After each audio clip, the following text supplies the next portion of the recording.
माहौल के बदल जाओ। माहौल बड़ा शांत लगा था, माहौल शांत लगा था, हमारो मन अक्रांत लगा था। अगुन के महीना बा सभे भाव भरल बा। ताई छोटा से मुक्त से शुरुआत हुआ कैसे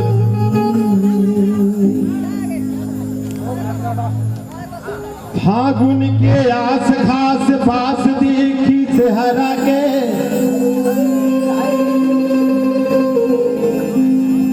मंद मंद से उद घोष सुने पपिहरा के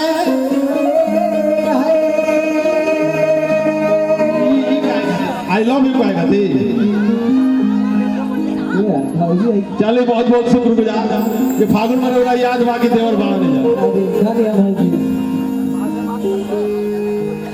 फागुन के आस खास पास देखी चेहरा के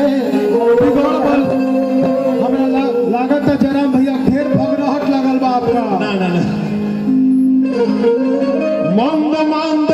से उद घोष सुने पपिहरा के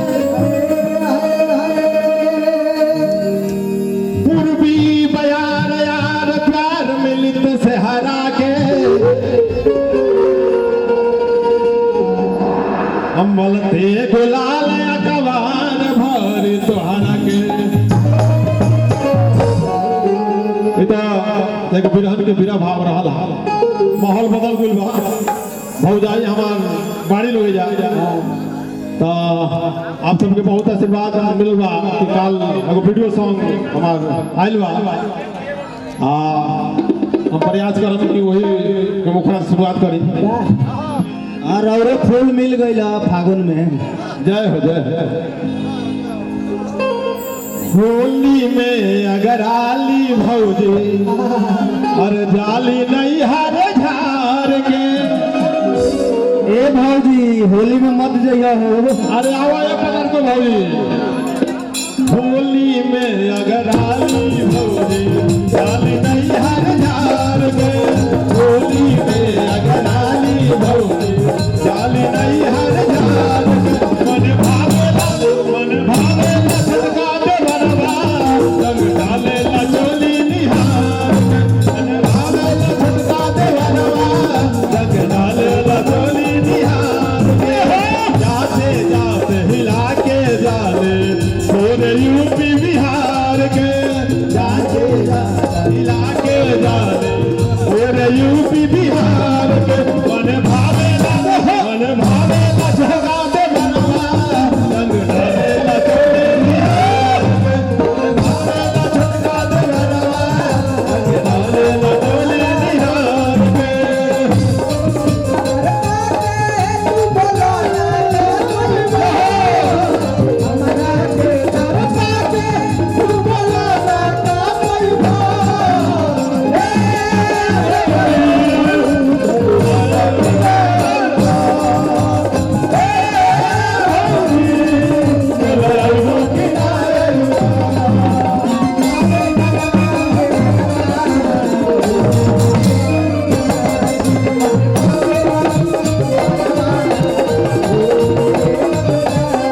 औरू का कहता देवरा सज के सवर के चलली बन खा के सज के सवर के चलली बन खा के औरू का और नाग जैसे पतली कमर लचका के नाग जैसे पतली कमर लचका लागल हवा बाटे फागुन के लागल हवा बाटे फागुन के तेली गारी भौजी चुन चुन के तेली गारी भौजी चुन चुन के और का बोलो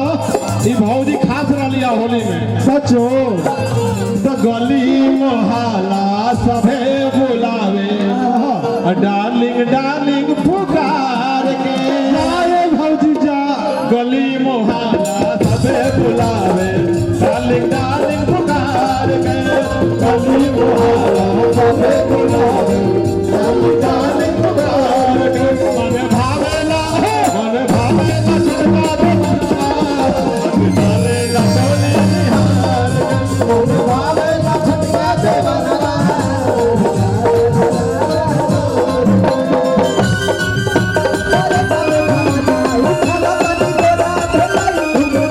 Thank you.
भैया तर भौजाई के जयकारा लगवा दी।